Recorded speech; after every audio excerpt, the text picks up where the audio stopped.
So this is the self-development with tactics book.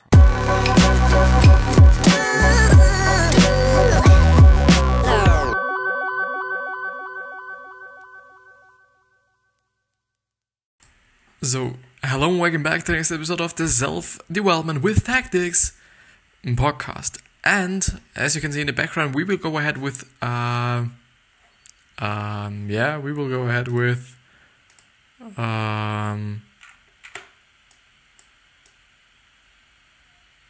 Liminal Thinking by Dave Gray. So I quite, before the episode I asked myself whether I should, first of all record this or the other one, but actually I didn't actually remember what I was doing besides 0 to 1, which is the other book that I'm discussing on the podcast right now or at the moment, because I'm all the time doing 2 books at a time, because for me it is better, and I feel like it's better for you as well, because to change it a little bit up so that there is something for everyone that might be viewing what I'm doing right now.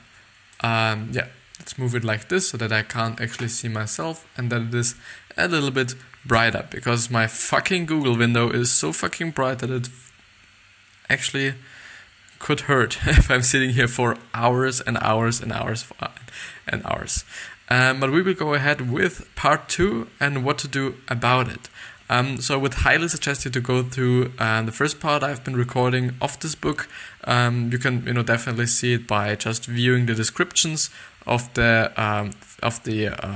podcast episodes. So not the podcast itself, but the podcast episodes, and there should be always a little summary, and I always just name the book title so that you can actually see, okay, this is the first part and then this is the second part and whatever, so that it is a little bit more convenient for you and that you can actually have a little bit of an orientation of where you are right now. But I highly suggest you to go through the other one, because I think this is just quite the fundamental or a basis to what we're going to talk about today.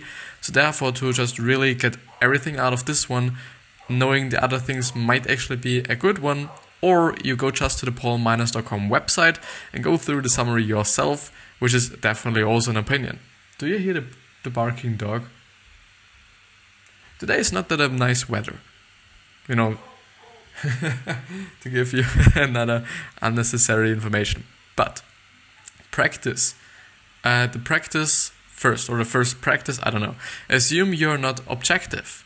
Gray introduces the johari window, which is actually something that I've been we have been discussing in school last year, actually, as a useful tool for liminal thinking. It was created by 2 psychologists aiming to better understand oneself, and here's how to use it.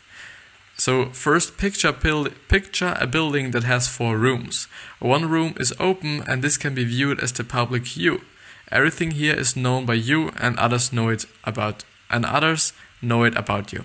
So I will definitely show you afterwards just an explanation as a graphic or just a picture of it, because I think, it is only text. You can definitely not kind of think about it as, I will definitely show it to you afterwards.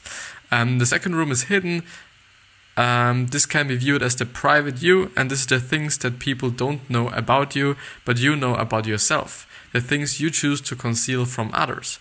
So the first one is what you actually know about yourself and what others know about yourself. The second one is what you know about yourself, but others don't. The third room is unknown, also known as the unknown you. This room contains the things that other people don't know about you, and the things that you don't even know about yourself yet. And the final room is called the blind spot. This is the room which contains the things that other people know about you and can identify, but things that you don't know or recognize about yourself. So other people see, maybe, I don't know, if you just a little dirt in your face, other people will see it, but you definitely not, because you are not able to pretty much look at yourself only with a window, not with a window, but a mirror, the johari window. But I will definitely show it to you now, like this one. Yeah, I think you can see it quite well, not that big maybe. So you can see the first upper left corner. So there are 4 windows, or so it's actually called therefore a johari window model, because it is kind of looking like a window. So the first one is the open area or arena, which is the place about the information that you know about yourself and others know about you. Then to the right there is the blind spot, where there is something that people know about you but you don't about yourself. Then the hidden area, which is in the left upper corner, not the left down corner or something, whatever it is called. And this is actually the things that you know about yourself but others don't. And the final window is the right down corner, which is the unknown, which is, definitely, as we were just talking about just before, the information you don't know about yourself and people also don't know about yourself. But no. So Gray explains that the blind spot is where the issues occur. The blind spot usually contains all of your problems. It's often easy to identify issues in someone else, but hardest to see them within yourself. The blind spot, and therefore, by the way, a lot of people just blame everyone else, and this is something you can definitely see, and especially when you just keep a little bit attention to it. And I would highly suggest you and invite you to do that, because you definitely see, and that's so incredibly and so pretty much overwhelming, kinda, to see that people always, and I'm not just overdoing it, it's quite always, people will give others, will blame others for some shit they fucked up. Or because they think like, I'm the best, and basically not, but they think like, it's not me to be blamed and whatever, and it's his fault and whatever. And I think this is just very, very interesting that, this just appears or occurs so fucking often. The blind spot usually contains all of your problems. It's often easy to identify issues if in someone else, but hardest to see them within yourself. The blind spot will usually contain all of your downfalls and the aspects of self that hold you back. So if you're not willing to look at your own contributions and inputs to the situation as a part of the problem, you won't be able to see it clearly. Your understanding will be distorted, and so will your beliefs. Makes sense. And I think it's definitely very, very interesting, first of all, and second of all, very important to just know who you are, what you're good at. So just a self-awareness thing. A lot of people are spreading it, especially Gary Vee, and I think it's totally right, because if you don't know what you're kind of, what is it called? So what you're made for, basically. This is something that I've been thinking about myself as well, so I quite often just ask myself, what I'm made for. Am I made for just doing what I'm doing right now? Am I made for doing sports? All these different things, and this is definitely something that you should ask yourself as well. And, at my point of view, asking questions to yourself or to other people is just an incredible task you can do, because you get so much information about you and about others, and even though it sounds so fucking obvious, which is, it is fucking obvious, but a lot of people don't see it, I think, and therefore I just wanted to emphasize it a little bit, even only a little bit. But what did I want to say? What did I want to say? Fucking shit. Never mind. Let's go ahead with practice 2. Empty your cup. When he refers to emptying your cup, Gray is meaning that you need to remove all of the theories, knowledge, assumptions, and preconceptions that you currently have. Rid yourself of them before you will be able to learn anything new. View it as starting with a blank slate. Gray explains that in Zen practice, they call this the beginner's mind. In order to take on the beginner's mind, you need to be curious, open, and eager, and you need to be looking for opportunities to learn and develop yourself further. This opening up of your mind, this willingness to feel dumb, to be vulnerable, to in fact rewire your brain in times of change, is the essence of liminal thinking.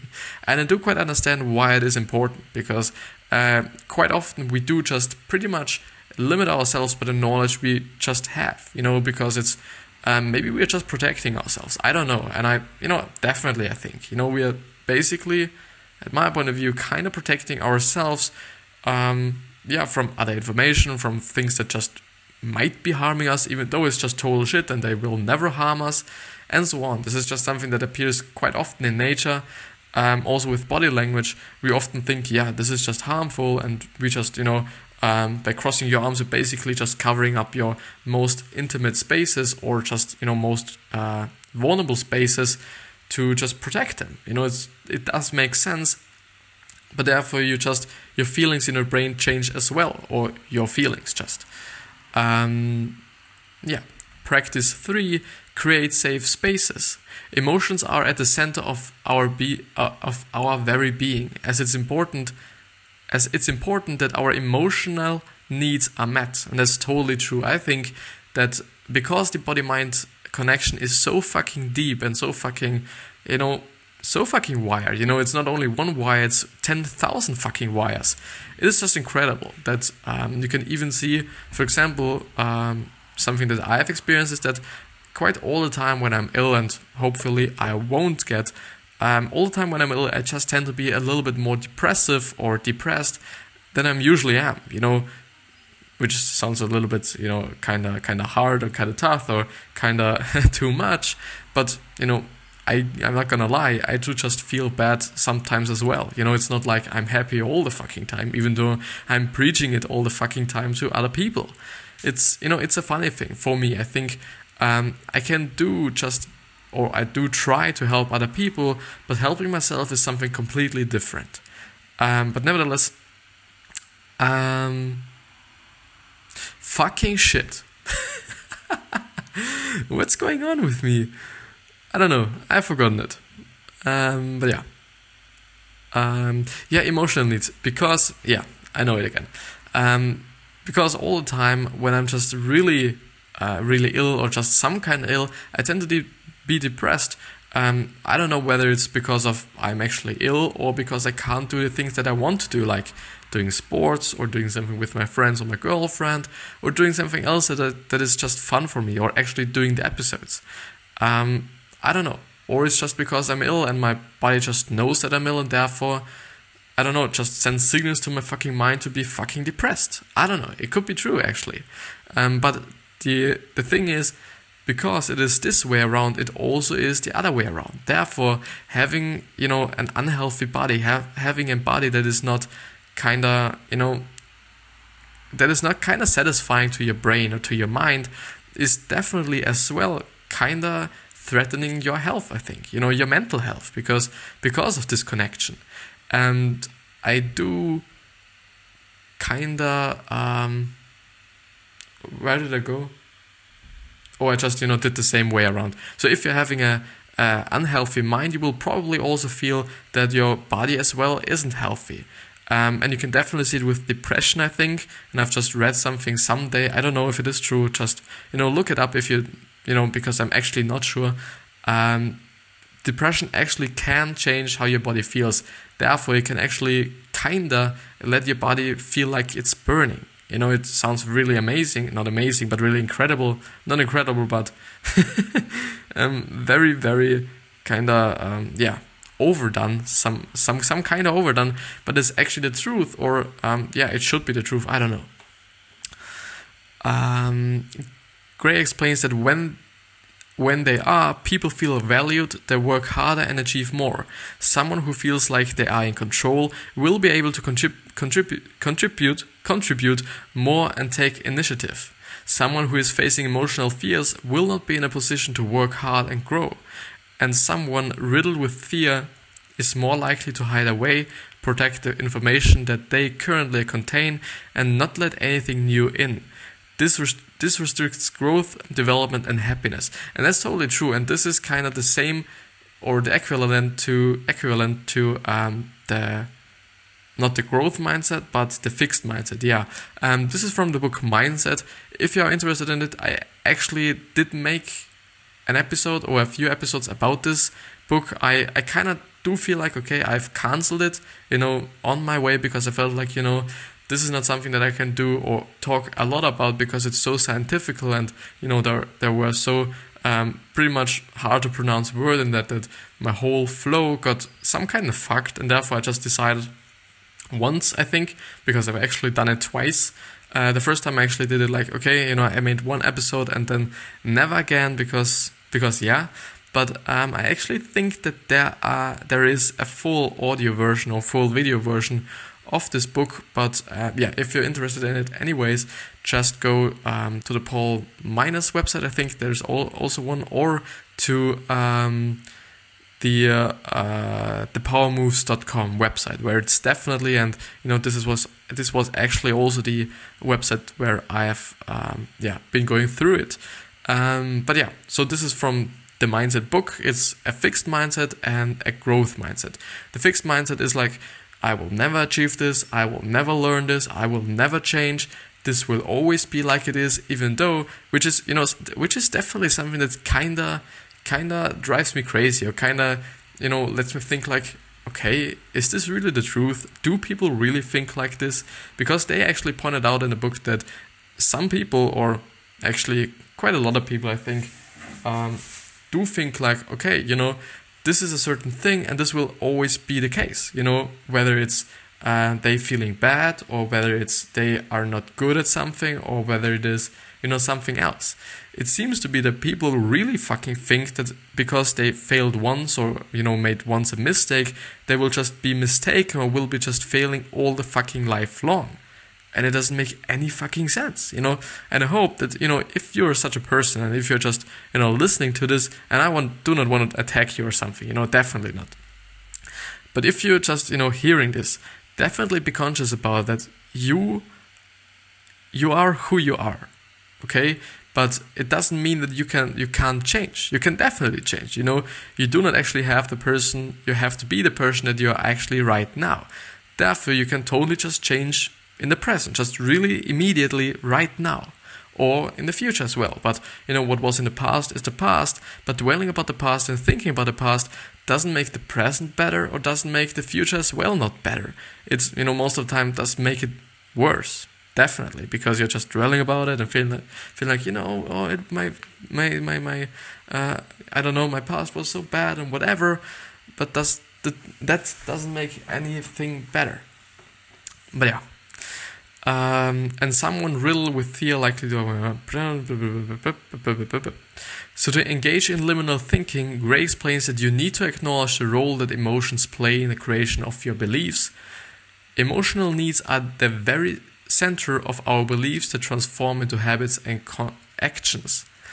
And therefore, which is always also something pretty interesting at my point of view, and this was something that I kind of recognized, or that I kind of learned just a few weeks ago, so it's fairly new knowledge, is that a lot of informations are very, very wired, or very, very combined with emotions. So knowledge is deeply wired with emotions, which is definitely true. This is something that Tony Robbins showed me, not personally, but I have seen a video of him, which is generally something I do quite like to do while I'm working on my stuff. Whether I'm doing the posts or I'm actually uploading the video files, and whatever I'm doing, I tend to really like to just listen to some podcast episodes, or to some YouTube videos where people actually talk about things, or talk about topics that I'm kind of passionate about, or that I'm kind of interested in. But he was talking about that we actually just really kind of remember knowledge or informations way better if there is any emotion wired to it. And he totally explained it in a very easy but so fucking just confronting and accurate way. He just asked, I think, the interviewee, or the interviewer actually, or the audience, I don't know, it doesn't matter. But he asked her, so the interviewer, let's say the interviewer, he asked her, and I might be just making something up because I do not know the exact example he made. He asked her, when was your first kiss, and when day was it? And she was like, yeah, it was this day and this month and this year. And then Tony asked, and what did you do two fucking weeks before? He didn't use the fuck, but he asked, what did you do the 2 weeks before? And she was like, I don't know. And if you just think about it yourself, or on yourself, I think it's definitely true. And yeah, sometimes you can just, remember things because they were important. But actually, if they were important, you definitely might have felt some kind of excitement or happiness or, even something negative. But therefore, you just remember it. And I think this is something incredible and something that is that I didn't know for so long. But even though it makes sense if you just think about it. But yeah. So the only way that you can really understand what people's motivations are is to create a space that's safe enough for them to come out of their self-sealing logic bubble, to cultivate curiosity and openness, and to give them a feeling of safety. Practice 4, triangulate and validate. Gray believes that the reason we don't see what else is out there is that our own heads are too jam-packed with the obvious. There is no space to explore, and this is why he emphasizes the importance of gathering as many differing theories and ideas as possible, the crazy ones and the ones that seem to contradict your obvious. The crazy ones, and yeah, it's just it's just like you should also gather them as well. So gather these theories, but don't hold to them too tightly. The key is to have them without being attached to them. And when you can achieve this, you are in a better position to ask the right questions and seek validation, allowing you to uncover what is really going around you and what the reality really is. The way to seek understanding is to empty your cup. Step up and give people your full attention, suspend your beliefs and judgments, and listen carefully. Does this have something to do with empathy? Because at my point of view, empathy is really something that is important. Really important. Because if you can really be like, okay, I understand this person, I know how he is feeling or she is feeling, and I understand why he or she is feeling this way. I think this really would cut out racism, would cut out, total judgment, because you're just understanding the other person. You're just feeling with this person.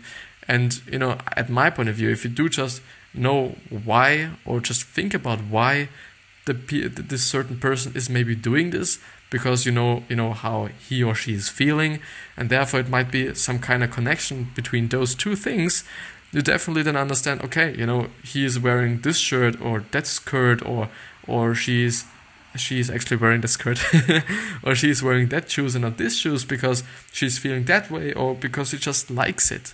And I think you would just totally cut out the judgment, because it's then not about, I don't know, what you are thinking, but what they are thinking, kinda.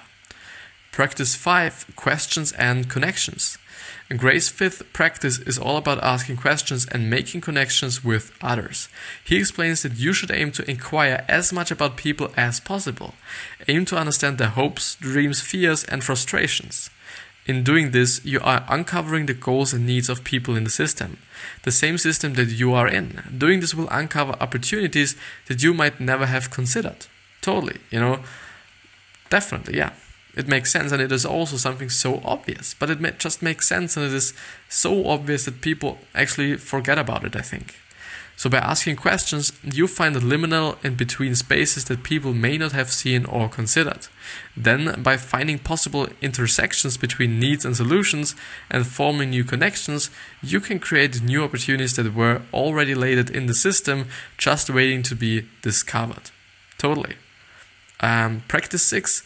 Disrupting your routine. Humans are routine creatures. We thrive off doing the same thing day in, day out. And Gray believes that we spend too much time in autopilot mode. And this is actually something that I've been, I think, reading something about, or just hearing something about. I don't quite remember before. And therefore I just really tended to actually, when I'm riding my bike to the train station or railway station to get to the train, obviously, when I'm commuting to school, I just really was like, okay, today I will just take another route, because I just wanted to change things up. And I think this monotonous stuff really kinda makes the day suck, because if you're doing the same shit over and over and over again, day in, day out, really just all the fucking time. I'm not talking about, okay, you're doing it for 2 weeks or 3 weeks, but actually for years. Then I understand that you're just, this will just fuck you, and this will just some kind of cripple you as well. You know, really, if you're just doing the same shit over and over again. You know, I didn't want to do this, or I, you know, pretty much don't want to do this, even though I quite do it as well. So I'm basically, yeah, doing the same things every single day, quite.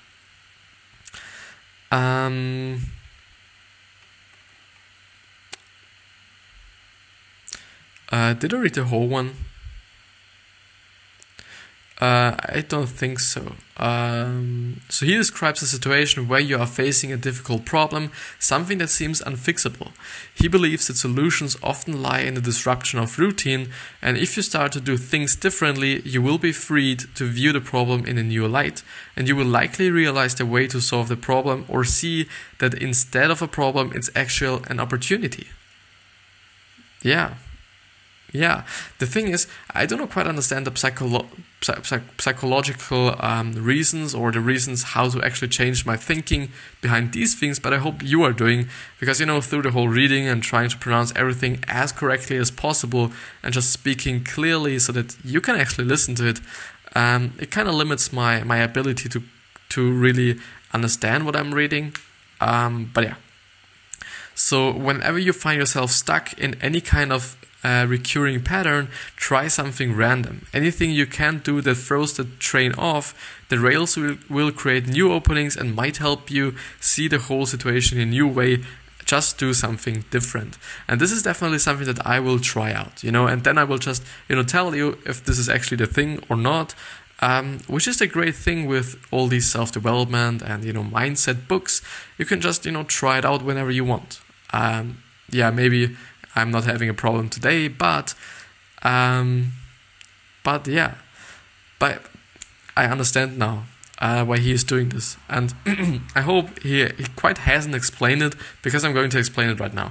The thing is, we all, and my fucking nose is biting a little bit. I'm sorry that I'm always touching my nose. He just said that we humans do just have our patterns. And these patterns are not like, you know, we're doing them once or twice a week, but we're just doing them all the fucking time, as I just also emphasized it a little bit more.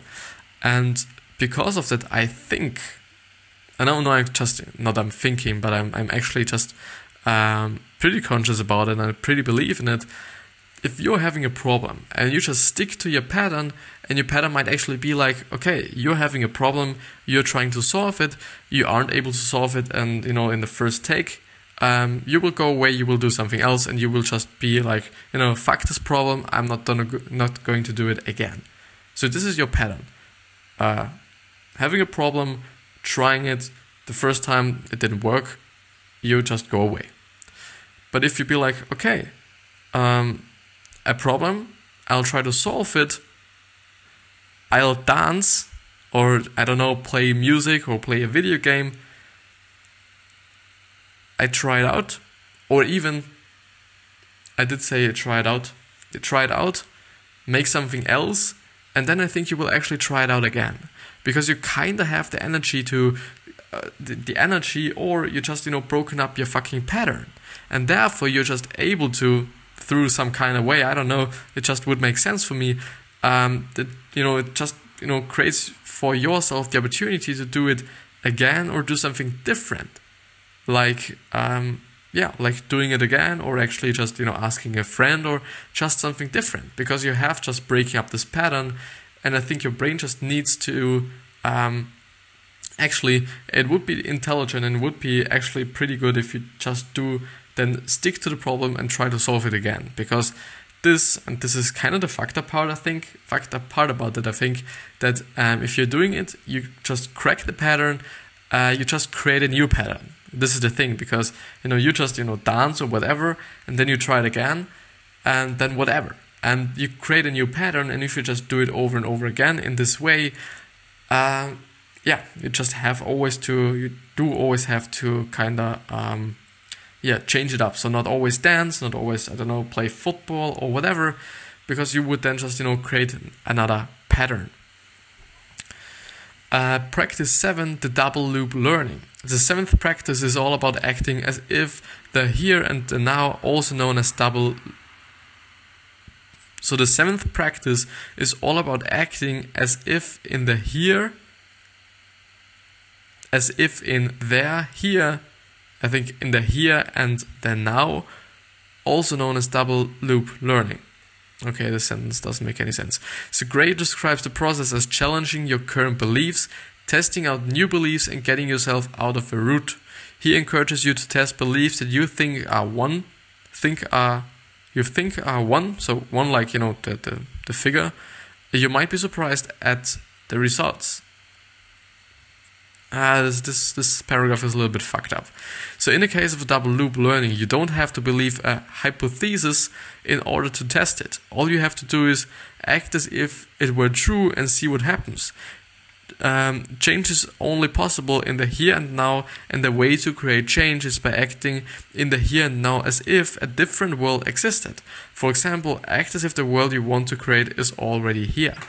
And the funny part about this is, which is something I've heard or read or something else quite a time ago, and this is something that really stayed in my mind and sticked to myself and to my way of living actually, that the brain actually can't decide what you're thinking or what reality is like.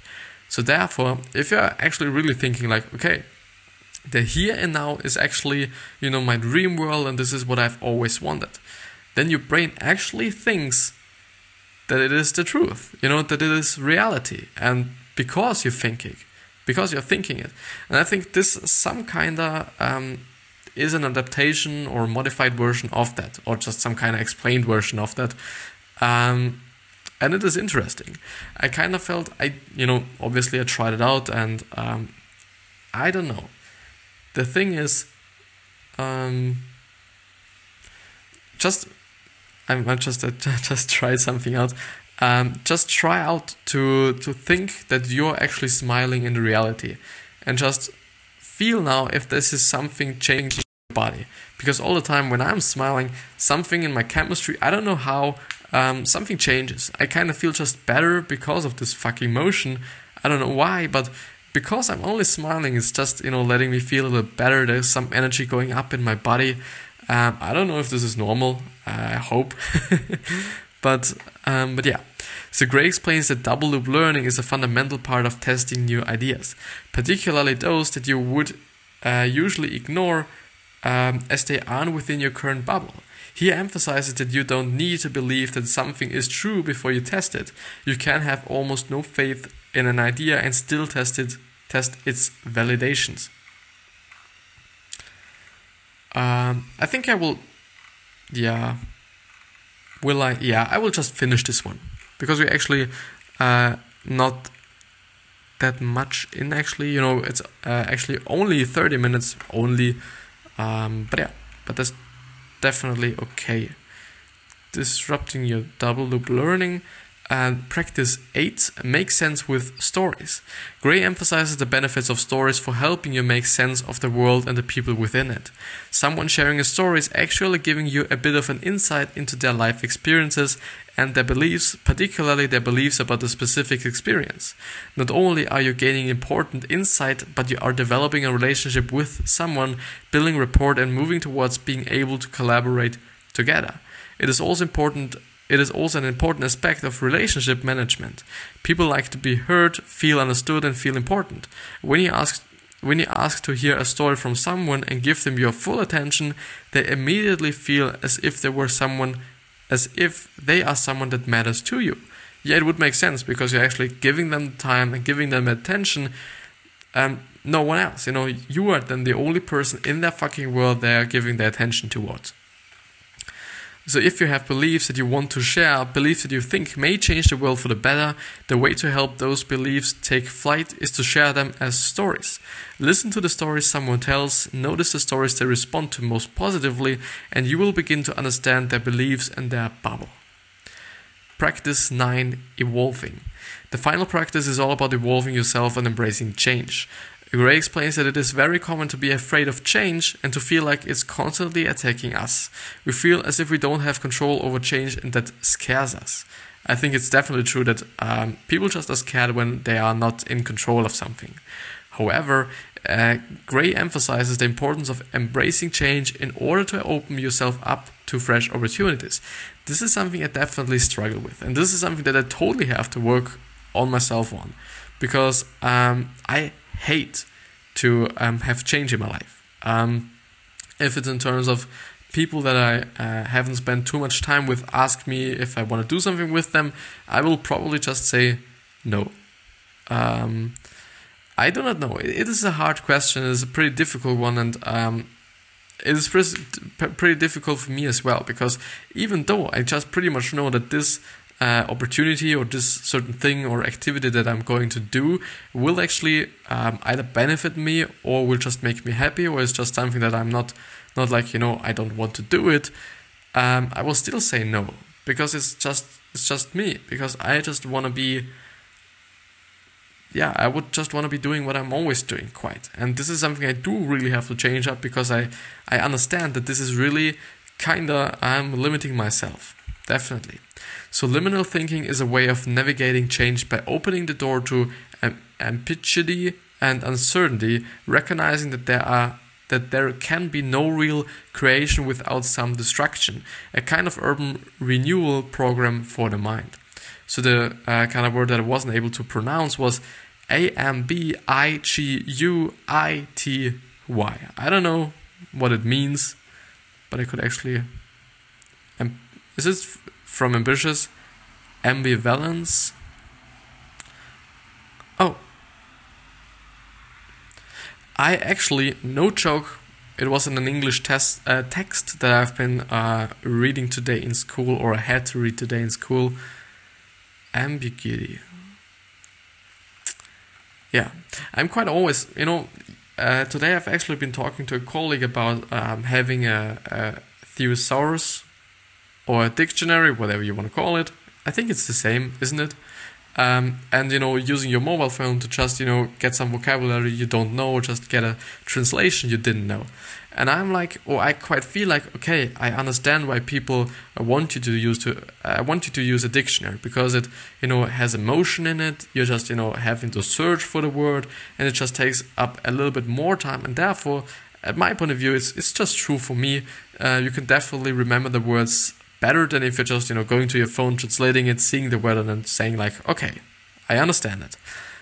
The thing is, I'm just only talking about the medium. I'm not even talking about the information itself, and this is the problem, because only being like, okay, this is the medium and therefore this is good and this is bad, or the other way around, is just wrong, because the medium doesn't have anything to do with the information given. And therefore I'm also thinking like, okay, and this is something that my colleague said, just looking up in your phone or on your phone, because it's way faster, and just writing it down afterwards would be a good idea, because you're actually having the emotion again, and you're having a little bit more time again. But yeah, so the conclusion and the conclusion and the key takeaways. Liminal thinking is the art of creating change by understanding, shaping, and reframing beliefs, which is totally important. Beliefs shape everything, totally. Beliefs are not reality. They are something you hold in your mind on an individual level. They are not fact. To practice liminal thinking, you need to understand that there are many things that may seem obvious to you, but these things are only obvious because of your past experiences and perspectives. Experiences, attention, theories, and judgments all contribute to creating your beliefs. A learning loop is something that aids our effectiveness. A cycle of needs, thoughts, and actions is on a continuous loop, providing continuous feedback. From this loop, our behaviors and beliefs are established. And beliefs can be limiting, which is why liminal thinking is so critical, as it allows you to acknowledge which beliefs are limiting you and encourages you to look for new opportunities and possibilities. We work together to establish a belief bubble. This bubble essentially ensures that our current beliefs are protected and ignores the existence of different beliefs. Testing and validating new ideas is a critical component of liminal thinking. In order to take on the beginner's mind, you need to be curious, open, and eager, and you need to be looking for opportunities to learn and develop yourself further, which is definitely the truth. It is important at my point of view. Emotional needs are the very center of our beliefs that transform into habits and actions. it's important to consider different perspectives and points of view when you consider any ideas or situation. Aim to understand the hopes, dreams, fears, and frustrations of other people. Doing this will uncover opportunities that you may never have considered. And solutions often lie in the distribution of routine. If you start to do things differently, you will be freed to view a problem in a new light. And the last one, if you don't invite change into your life, you're leaving yourself no room to grow or develop. Yeah, totally. And then there is also a part about, I will just go ahead with the action steps first and then go about the further readings, because you might be interested in books that are quite similar to this. So aim to understand that what may seem obvious to you may not be to others, and that's definitely the truth. Remember that your own beliefs are made up of your past experiences. Be critical of your own beliefs and acknowledge which ones are limiting you. Learn to test ideas even if they seem crazy to you or contradict everything you think you already know. Yeah, this, first of all, or just if you just read it the first time, it quite feels like it doesn't make any sense because you're actually just, hurting your whole system. But the thing is, if you don't know that your whole system is actual shit and crap, then you will totally just see something else and be like, okay, you can actually evaluate it and be like, my old system, was it good or was it bad? Or is this new system better or worse than, my old one? Always consider other people's points of view and perspectives when approaching a new idea. Learn not to be afraid of change, embrace the opportunity for new discoveries, and download the complete book on Amazon. The further reading. If you enjoyed this book, then definitely check out Thinking Fast and Slow by Daniel Kahneman. And I think I've actually been talking about it on the podcast as well, but I'm not sure. This is a great read for anyone who is interested in psychology and the process of thought. Kahneman analyzes two modes of thought, which is System 1 is fast, instinctive, and emotional, and System 2 is slower, more deliberative, and more logical. It examines emotional thoughts versus more logical thought and will literally change the way you think. Think and Grow Rich by Napoleon Hill examines the psychological power of thought and the brain in the process of furthering your career for both monetary and personal satisfaction. Originally published in 1937, this is one of the all-time self-classics and a must-read for investors and entrepreneurial types. I didn't like it, by the way. Mindset, actually what I've been talking about in this episode, by Carol Dweck, is a psychological examination of two different mindsets, the fixed mindset and the growth mindset. She discusses how these come into play and how they affect our lives. Dweck's book goes into detail about how mindsets can be applied to all areas of life, from schooling, work, relationship, and parenting. At the end of each chapter, Dweck has leading questions and tips on how you can grow your own mindset. I must read for anyone looking to expand themselves and grow and learn. And Guidelines, which is actually the book of the author of this summary, which is pretty much a summarized version of I think 33. Yeah, it's actually it's actually typed there. 33 best-selling self-help books. And it is available as an 18-page ebook and or 150-minute audiobook. Yeah, great. And has 31 rules or guidelines in it. So 31 rules of the best self-help books. And I actually think it costs $14 or euro, which is, it's basically something like the same, actually.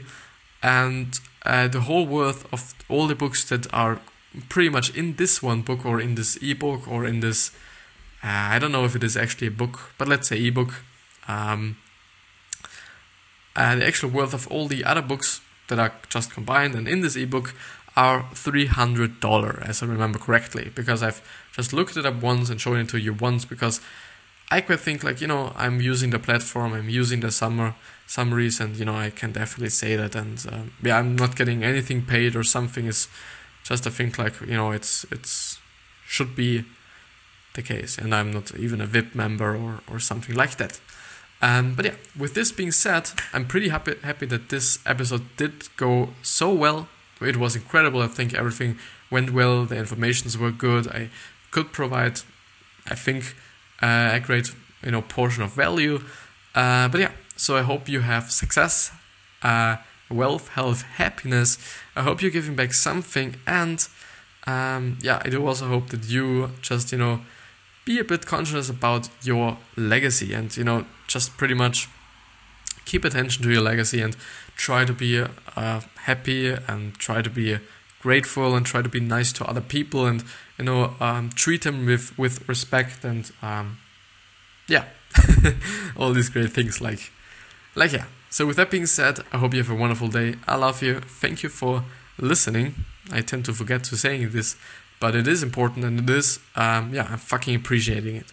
So see you the next time.